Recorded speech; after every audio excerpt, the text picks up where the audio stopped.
3 godine nakon, sad evo skoro će 3 godine, nakon primanja terapije, Lav danas samostalno stoji, samostalno se kreće, znači on hoda, za duže relacije koristi hodalicu, ali to je apsolutno drugo dete u odnosu na našu početnu tačku. Nije, mislim, kako da kažem, on pronalazi načine kako da dođe do svog cilja i mi smo prezahvalni zapravo na svemu i na tome što danas imamo i nastavljamo dalje jer sanjamo i dalje svoje snove, pa da završimo. Dobrodošli u novo izdanje podcasta Vivere, život kao takav. Moja današnja gošća je posebna iz mnogo razloga, ali ovoga puta je zovemo kao mamu jednog posebnog dečaka. U pitanju je Lav Teodorović, dečak koji je pre 3 godine okupio Srbiju, koji je bio tačka spajanja, velike ljubavi i velike energije.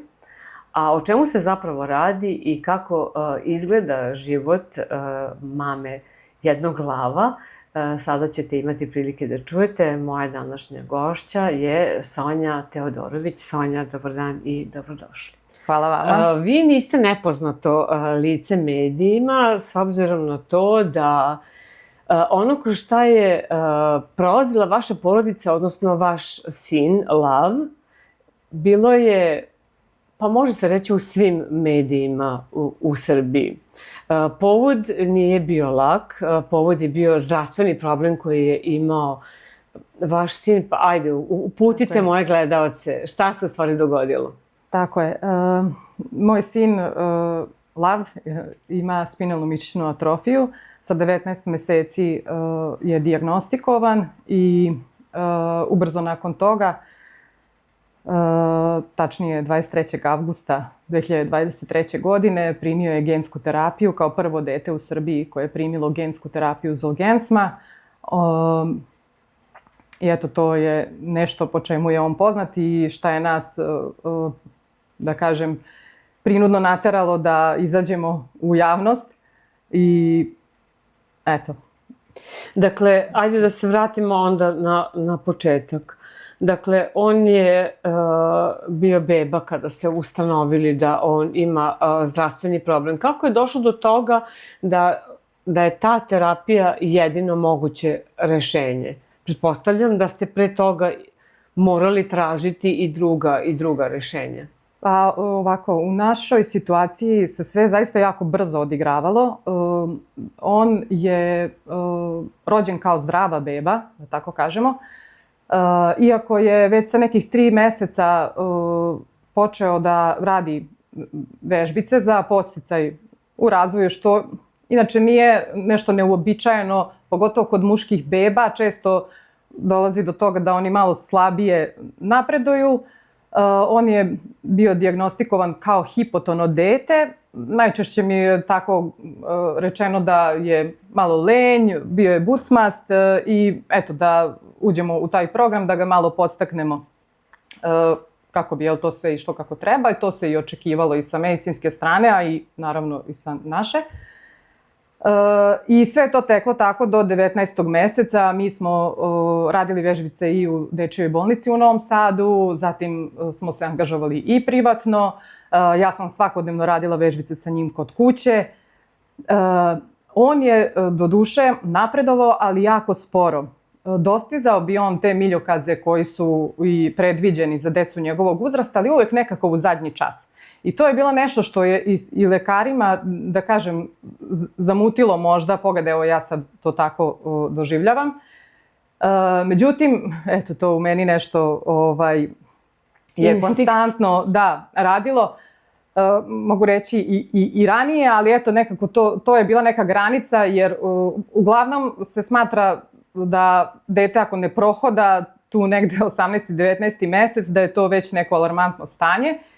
I ja se sećam da sam ja već nakon više fizijatara koje smo mi obišli i terapeuta koji su radili sa njim, samo u jednom trenutku suprugu rekla sutra idemo kod sledećeg fizijatra da potražimo još jedno mišljenje. I ona je zaista jako brzo reagovala i odmah nas je uputila kod neurologa sutradan i mi smo već taj dan odradili testiranje genetsko na spinalnu mišićnu atrofiju. U tom trenutku meni je ta žena, mislim, radile su neku drugu dijagnostiku, isto sve je tu nešto isključeno, ostalo je da je najverovatnije u pitanju genetika. I ja se sećam da je ona meni samo rekla, molite Boga da je spinalna mišićna atrofija. U tom trenutku ta rečenica je zvučala jako strašno, iako iz ove perspektive razumem zašto je ona to meni tako rekla, ali ja znam da ja u tom trenutku poznajem tu terminologiju spinalna mišićna atrofija, ja se sećam isključivo beba sa bilborda za koje smo ranije skupljali novac i to je sve što znam o toj bolesti. I odlazim kući, čekamo rezultate 10 dana recimo. Sad, moj suprug je bio maltene ubeđen da to nije to i većina ljudi iz moje okoline. Dok sam ja, već u tim periodima dok smo čekali dijagnozu, istražila naravno apsolutno sve o spinalnoj mišićnoj atrofiji. Pričam ovo radi terapija. Već sam znala koje terapije postoje, koje su dostupne, koje nisu, koje su opcije, na koji način reagovati. Sve sam ja to nekako, jednostavno nisam verovala. Naravno, nadala sam se da će ishod biti pozitivan, ali sam želela da budem spremna, za ne daj Bože. I čak sam, kažem, to sam radila krišom noću kad niko ne vidi, jer sam se plašila da ako neko vidi da će to biti čin na neki način da ja izdajem svoje dete, jer ako već mislim na najgore, to je onda nešto loše. Nakon nekih 10 dana pozvala nas je doktorka i već putem telefona kada mi je rekla da dođem sa suprugom, to je meni već naravno bio znak da je situacija najgora moguća, za nas. Kada vam to kažu, a vi ste pre toga se potajno pripremali za to šta će vam reći, kako to izgleda? Pa to je jedno bestežinsko stanje, ja ne znam bolji opis za to. Kada je ona meni, to je nama, suprugu i meni to saopštila, ja sam, bukvalno moj fokus je bio samo na tome da čujem one ključne informacije koje su medicinski meni potrebne. Sve ostalo da je ona pronalazila način, to sam ja sklonila sa strane. Jednostavno, naravno, raspršite se na milion delova, ali jednostavno, sećam se da smo morali par ustanova da obiđemo, tu dolaze te formalnosti, suprug i ja smo išli, to je kao neko lebdenje od tačke A do tačke B, suze ne možete da zaustavite i znam da onaj trenutak gde sam se ja sabrala, to je na putu od bolnice do kuće, jer me je kod kuće čekala ćerkica koja u tom trenutku ima 7 godina i ja sad znam da ja ne mogu da se pojavim kući, da padnem na pod, da moram da razmišljam i o tome kako dalje postupati i to je već bio trenutak gde sam ja prebacila na akciju, da tako kažem, A posle to već ima nastavaka. Hajdemo na nastavak. Dakle, oni vama kažu da je za šta vam je rekla da molite Boga da je to? Zbog čega? Šta je bila druga mogućnost? Zato što su te neke najčešće mogućnosti isključene u tom prvom trenutku, a takvo je njegovo stanje bilo koje bi značilo da ako je to, postoji terapija, zna se šta je uzrok i postoji ipak neka šansa da se situacija u budućnosti poboljša. A za većinu genetskih bolesti se zapravo ne zna ni uzrok, pa samim tim terapija i ne postoji, pa bi to bilo mnogo teža situacija. To je iz tog razloga. Iz tog razloga, da. Kako vaš put ide dalje? Dakle, dobili ste dijagnozu, prolazite kroz sve žive analize, pripreme i tako dalje. Šta vam se predlaže? Dakle, kako dalje? Kuda dalje? U tom trenutku postojale su 2 terapije, postoje 3 terapije na svetu koje su postojale i u tom trenutku i postoje i dan danas. 2 su bile dostupne u Srbiji. Meni je objašnjeno mi je kako te terapije funkcionišu, za te 2 koje su dosta, za tu 3 ne.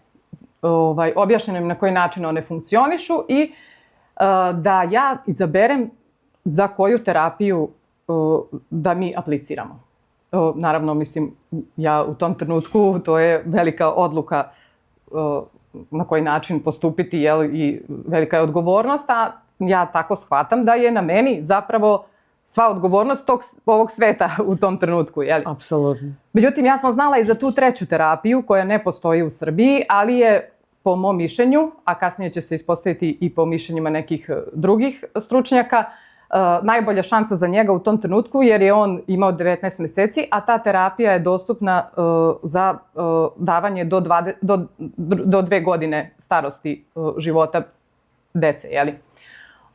Tako da sam ja već tog prvog trenutka kad sam došla kući, sela sa suprugom na terasu i već tada predočila njemu koje su opcije, šta, kako i odlučila da ćemo mi, to jest ne ja odlučila zajedno sa njim, odlučila da ćemo mi krenuti u našu borbu za terapiju za koju sam se ja odlučila, a to je terapija koja ne postoji u tom trenutku u Srbiji.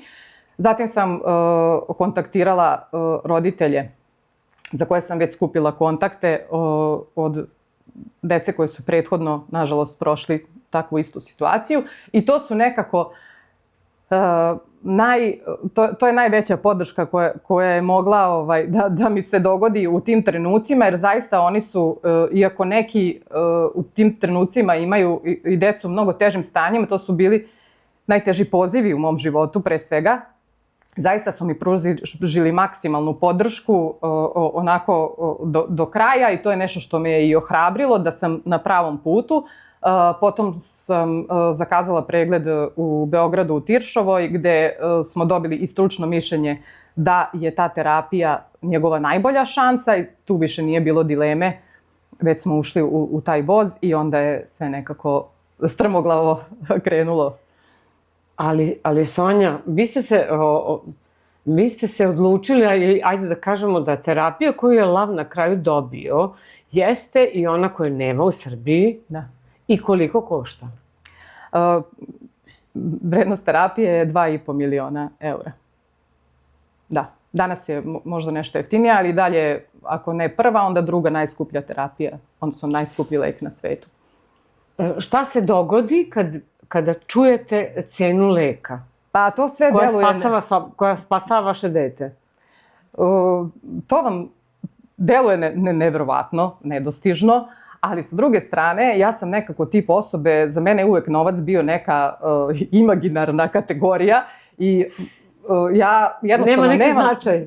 Apsolutno, to su za mene šareni papirići i ja znam kad sam ja odlučila da od mene sve zavisi i ja sam bila spremna u tom trenutku peške na kraj sveta da odem, da uradim bilo šta i ja sam, evo, to uvek kažem, verovala da mi to možemo. Na ovaj ili na onaj način, koliko će to trajati, šta će se tu desiti, ali ja sam znala da ću ja do toga doći. Kako? Eto. Do 2,5 miliona eura. Dakle, 2,5 miliona dinara. Da, apsolutno zvuči, da. Nemam. Ne mislim. Pazite, to je neverovatno. Jeste. To obuhvata i u stvari zahteva ogromno pokretanje, je li tako?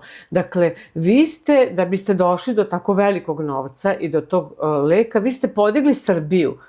Ja se sećam toga i ljudi su stvarno vrlo lako i vrlo rado se priključili. Ili je to sad samo moj osjećaj? Apsolutno ste u pravu. Ja moram da kažem da nije postojao nikakav plan. Mi ništa nismo znali. Ja u tom trenutku, na primjer, evo, kažem, nisam imala Instagram. Ja nisam tip koji je uopšte, da kažem, upoznat sa tim kako to sve funkcioniše.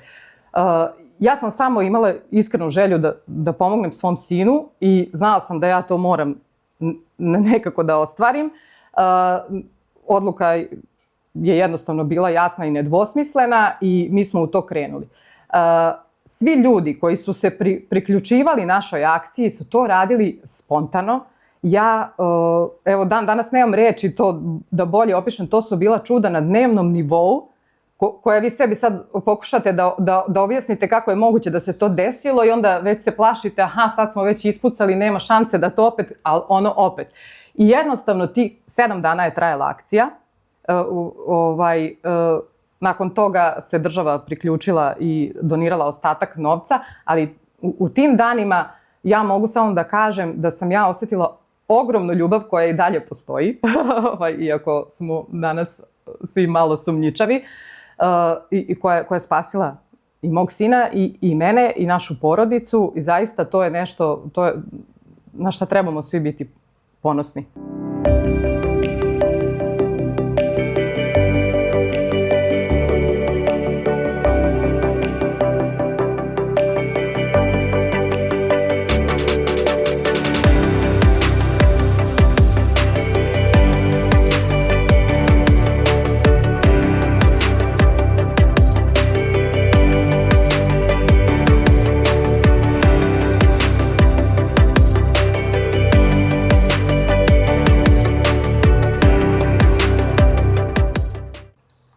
Ja verujem da je spoznaja da nisi sam u ovakvoj situaciji najznačajnija.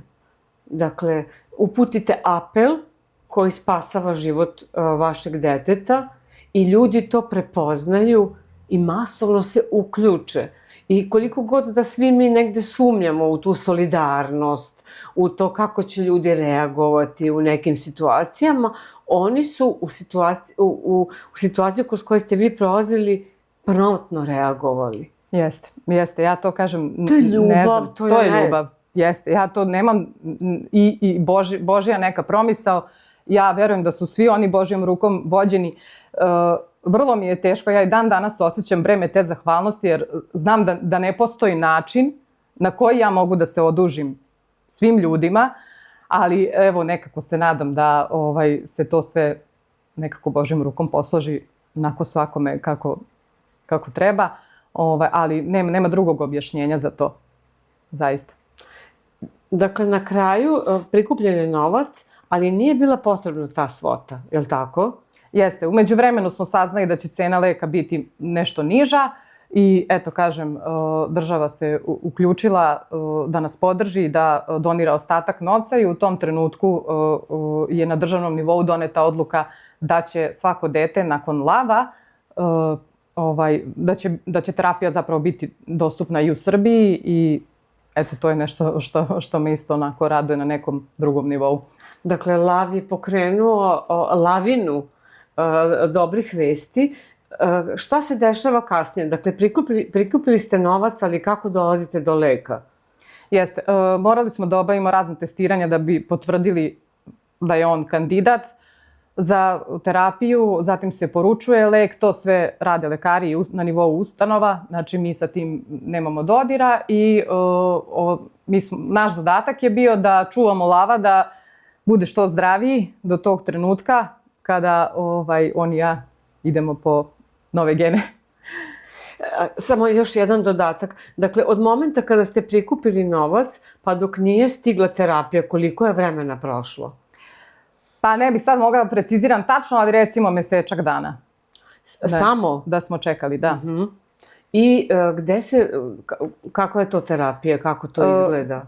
Dečija klinika u Tiršovoj u Beogradu ima licencu za doziranje tog leka. Samim tim tamo smo i primili našu terapiju. Divan profesor dr. Nikolić je to predvodio i naravno tim lekara. Tamo smo Lav i ja primljeni dan pre samog doziranja lekom. Terapija se prima zapravo vrlo jednostavno.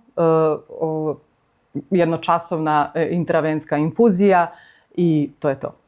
Nakon toga je potrebno da se dete intenzivno prati, da se vrši monitoring, da bi se pratile te neke moguće posljedice, nuspojave, jer sigurno da postoji veliki rizik.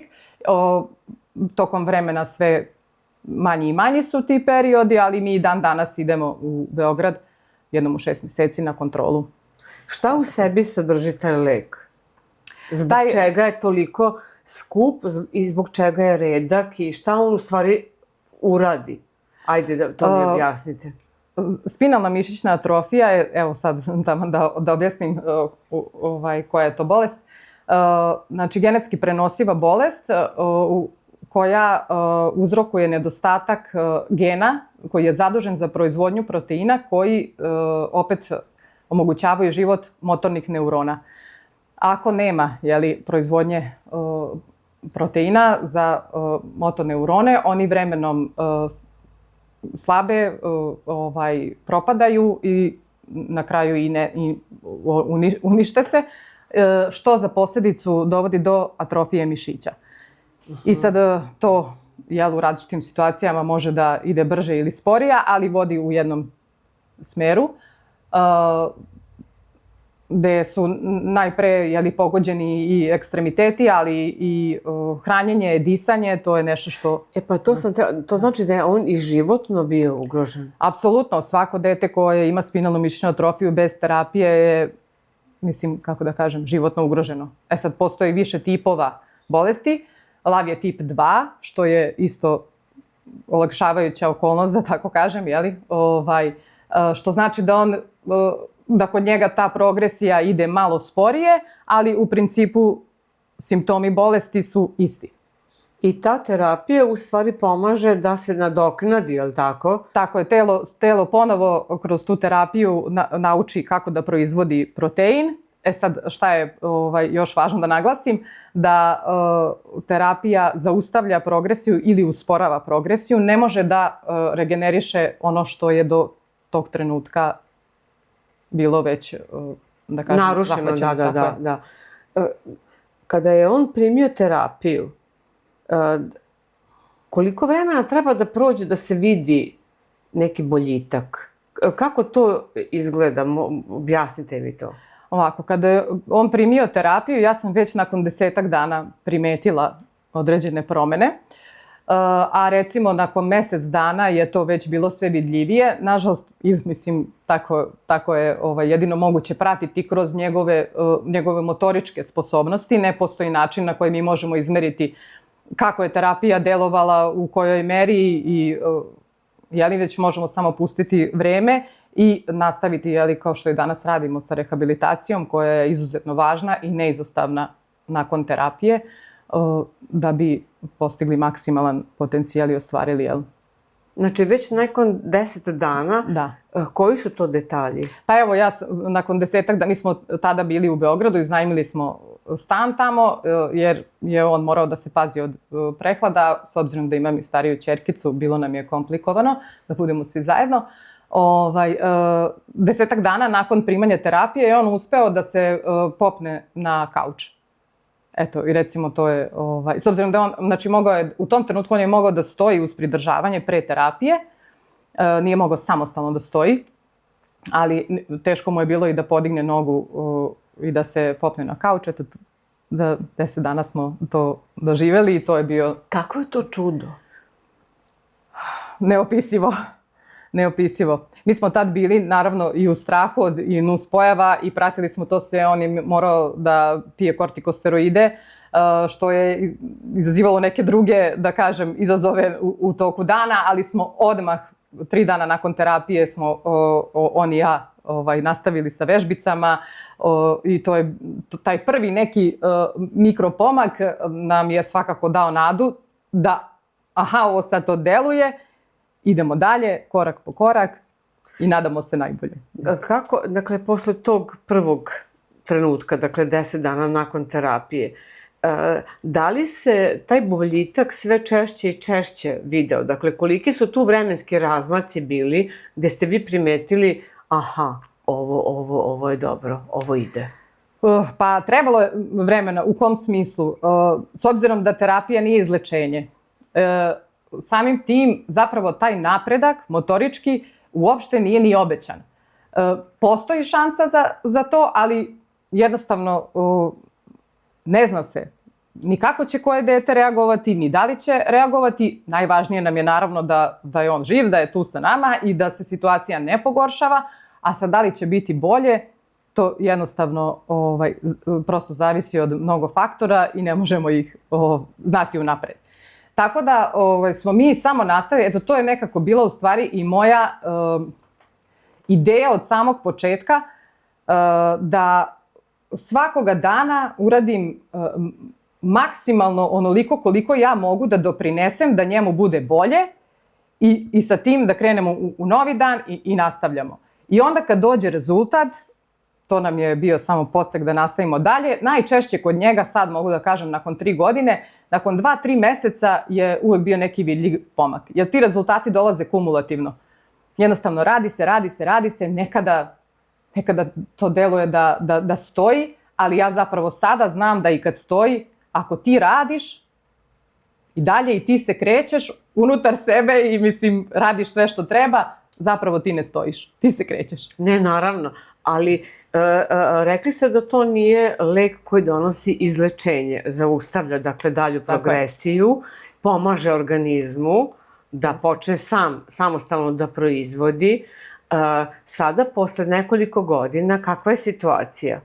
Ovako, 3 godine nakon, sad evo skoro će 3 godine, nakon primanja terapije, Lav danas samostalno stoji, samostalno se kreće, znači on hoda, za duže relacije koristi hodalicu, ali to je apsolutno drugo dete u odnosu na našu početnu tačku. Nije, mislim, kako da kažem, on pronalazi načine kako da dođe do svog cilja i mi smo prezahvalni zapravo na svemu i na tome što danas imamo i nastavljamo dalje jer sanjamo i dalje svoje snove, pa da završimo.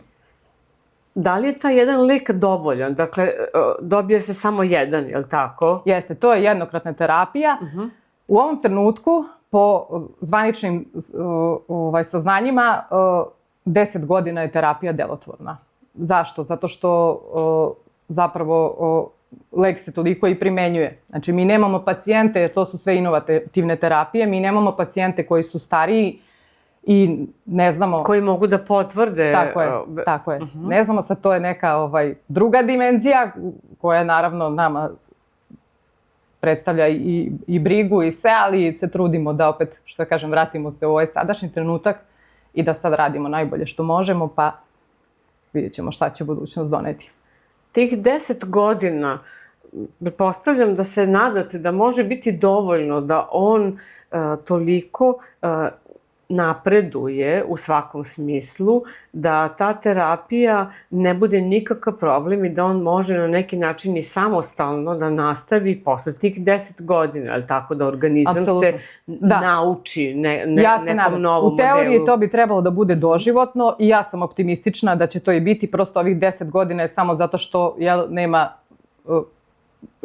živ čovek da se potvrdi, ali ja se nadam da i spinalna mišićna atrofija generalno jeste u fokusu i ja pratim i danas istraživanja koje se rade za neke nove terapije koje bi možda bile dodatne uz ovu osnovnu, tako da se ja nadam da će tu biti još nekih mogućih opcija za poboljšanje njegovog stanja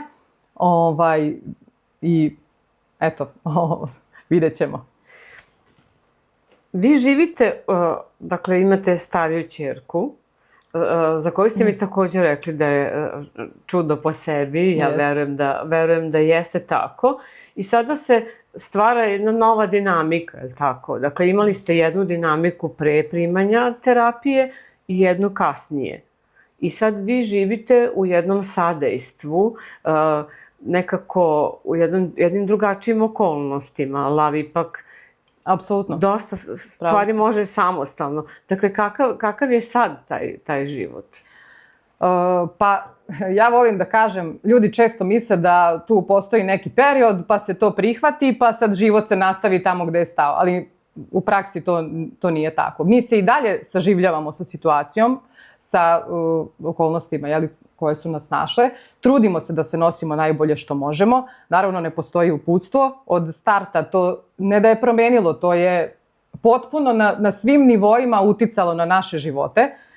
Pre svega, Lav je neko ko, silom prilika je zaista u fokusu i svi se mi oko njega prilagođavamo.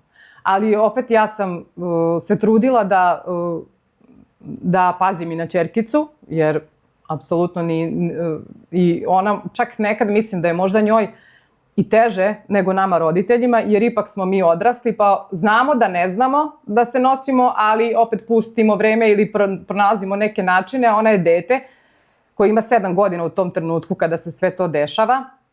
Ja sam propustila njen upis u 1. razred, tih prvih godinu dana sigurno mi je jednostavno, po prirodi je moja pažnja bila usmerena većinu vremena na lava, ali vremenom je to nekako krenulo da leže na svoje mesto i dan danas pratim. U fazama, mislim sad ja pričam konkretno o njoj jer su to, mislim meni su fokus on i ona, a opet onda suprug i ja tu negde nazad i mi imamo svoje faze. Zato kažem, i dalje se mi saživljavamo, neke stvari prevazilazimo, ja kažem 2-3 puta godišnje ja imam taj osjećaj da promenim kožu kad se nagomilaju neke stvari, ali ono što mene održava i što mislim da nas je održalo je to zajedništvo. Nekako smo, i pre toga smo bili skladna porodica, a uspeli smo da sačuvamo to u ovakvom iskušenju i ja sam zahvalna Bogu na tome, mislim da je to jako važno i da je to nešto najbolje što može da vam se desi u toj situaciji. Da imate, eto, to, da ste zajedno, pa kako god. Da, hvala vam na tome. Dakle, vi ste time što ste toliko skladni i zajedno se udružili, sad kada vi vašu energiju stavite u jednu tačku, ona je atomska energija i može da menja svet. Kada tome pridružite tolike ljude koji su se uključili, pa to je nepobedivo. Pa ja verujem da jeste. Mislim, možda zvuči tako nekada romantično, meni suprug često zna da kaže izađi iz bajke, ali ja koliko god da sam svesna i ja toga da ja imam te neke snove i želje i da možda gledam s ružičastim naočarima svet, ja volim tu svoju stranu, jer s druge strane ja ne prepuštam slučaju stvari. Ja se vrlo držim onoga i svesna sam svega, svesna sam i njegove dijagnoze, sve onoga koliko ja posjedujem informacije, ali ne želim tu stranu sebe da ugušim, jer na kraju krajeva to nas je dovelo i dovde gde smo sad. I ovo je u statistikama svim medicinskim nije puno slučajeva zabeleženo ovakav kao što je on i ovo nas je, mislim, i dovde nas je dovela, ja mislim, i ta neka mala moja bajkovitost, tako da držimo te dve strane, što bi jedna divna žena rekla, i Bog i nauka. Hvala vam na tome. Htjela sam upravo to da vas pitam. Vera, znači rekli ste kada su svi bili kao pa to nije tako, majka prepozna, majka zna, imate to nenormalno, 17. čulo. Jeste. Vi ste znali da je ono što vam je doktorka i rekla, ali ste isto tako i znali da ćete dobiti taj najskuplji mogući lek i da ćete vi to moći. Jeste. Kakva je to kombinacija čega? Upornosti, volje, snage, vere? To je sila ljubavi. Ja isto to tako doživljam. Prvo, on je dete, evo kažem, i ćerkica je stvarno jedna divna energija koja je umirujuća, ona je melem nama svima u porodici, balansira i to je nešto isto što nam jako doprinosi. A on nekako kad se rodio, ja nevezano sad za ovo sve, sam često znala da mu kažem da je on moj spasitelj. Onako životno sam tako to doživela, rođenje njegovo i tu njegovu energiju i on je zaista, mislim, svaki čovjek je jedinstven naravno, ali on ima tu neku energiju kojom on pleni, razoružava se i prosto iz toga ja nisam mogla da uopšte zamislim bilo kakav drugačiji scenario. Tu je bila moja snaga i tu je moj izvor sa kojeg se ja napajam i dan danas, jer i dan danas tako funkcionišemo da nekako iz te sile krećemo u dan. Ali kad ste rekli spasitelj, dakle, on kao dečak, pazite vi koja je to snaga, jedna takva teška situacija zdravstvena, okupi milione. Ne mislim na novac, naravno. Mislim na milione duša, na milione pozitivnih tačaka koje se okupe oko tog jednog dečaka, lava. Jest. Pa evo i sad iskreno da kažem, ja sam uvijek nekako gušila u sebi da kad pomislim ili kad mi ljudi kažu kako je čudesan, nekako nisam htjela da zvuči pretenciozno sad da je on neko čudo, ali on zaista jeste to. Mislim, ja moram sad iz ove perspektive to da kažem. Njega stvarno i svi terapeuti koji sad nakon, u procesu rehabilitacije mnogo tretmana dnevno je on prošao i dan danas prolazi, zaista nema osobe koja njega nije zavolela na prvu. On je britkog uma, takve brilijantne pameti, nasmejan, on peva dok vežba, mislim, iako je njemu jako teško, zapravo njemu je najteže, ali takva neka energija pred kojim vi jednostavno razoružava vas, jednostavno ne možete da mislite negativno i da delujete negativno, to mora da... Dakle, on je kognitivno... Očuvan, apsolutno, da. To je, mislim, da. To je fenomenalno. Takva je bolest u pitanju. Sad, s druge strane, evo, on ima 4,5 godine, ja kažem, iako ovako kad biste popričali s njim, rekli biste da ima 10, a i on bi rekao za sebe da ima 16. Sa sobom opet to nosi i neke druge izazove koje mi trenutno vodimo, jer on definitivno nije dete koje je odrastalo uobičajeno, u najmanju ruku. Prvo što je od te najranije dobi izložen fizikalnim terapijama koje su, kažem opet, sve u terminima, to je sve kod mene išlo vojnički, tu nije bilo, mislim, ja stvarno nisam prepuštali slučajima. Apsolutno ništa. Drugo, on u nekim periodima nije mogao da radi aktivnosti koje rade njegovi vršnjaci, a opet, pored sebe ima seku koja radi sve te stvari. Zatim, inače ima mali problemi sa senzornom integracijom, pa je osjetljiviji, ajde da kažemo tako, od druge dece, što je dodatno bilo izazovno uklopiti u tu njegovu svakodnevnicu, tako da hoću da kažem da je on uvek morao da se snalazi da dođe do svojih ciljeva, a s druge strane opet i ja pazim dosta jer ga i razumem nekad kada dođe do nekih frustracija, a hoću da kažem, mnogo je teško pratiti takvo dete, jer ni kada sve ide kako treba, vi nekad ne znate šta da radite i isprobavate, a pogotovo kod njega, gde zaista ja ne bih voljela da on ima ni neku traumu u budućnosti, ja opet ne bih voljela ni da bude razmažen zbog toga svega što jeste, jer smatram da u budućnosti kakav god scenario nas da čeka i kakav god ishod na kraju bude, kada on odraste, moj zadatak je da ja njega osposobim da on bude pre svega dobar čovek, a onda da se izbori sam za sebe. Jer ne mogu ja promeniti svet oko njega, ali ono što je moja dužnost je da od njega sačinim jednu zdravu i jaku ličnost koja će znati da voli sebe i da se nosi sa svim što mu je dato. Ne možete uticati na okolnosti, ali možete ga pripremiti za ono što ga čeka. Vi ste uradili najbolji mogući zadatak. Dakle, ne mislim samo vi, već i suprug i njegova starija sestra. Pazite vi koji je to blagoslov živeti u takvoj ljubavi. Jeste. Jel' tako? Da. Mislim, ja to zaista i doživljavam kao privilegiju. Za mene je privilegija i biti njihova majka, za mene je privilegija biti i supruga moga muža.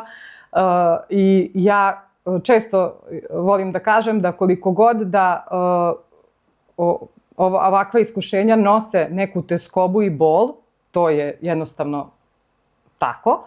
Sa druge strane, ja sam i dalje najsrećnija žena na svetu. Sa svim što imam. Vi ste i mene usrećili ovim gostovanjem. I hvala vam na tome. A verujem da ste usrećili i ljude koji gledaju ovaj podcast. Sonja, hvala vam puno što ste bili moja gošća i podelili sa gledaocima tako divnu priču. Dakle, čuli ste, nadam se da vam se dopala priča koju ste imali prilike da čujete. Moja današnja gošća bila je Sonja Teodorović, mama Lava. Ako želite još da slušate ovakvih priča, priče koje su iskrene, koje govore o transformaciji, možete podržati rad ovog podcasta. Sve što je potrebno nalazi se u opisu videa. Sledećeg četvrtka u 18 časova pripremamo još jednu zanimljivu priču i još jednog zanimljivog gosta. Do tada čuvajte se, svako dobro i pozdrav!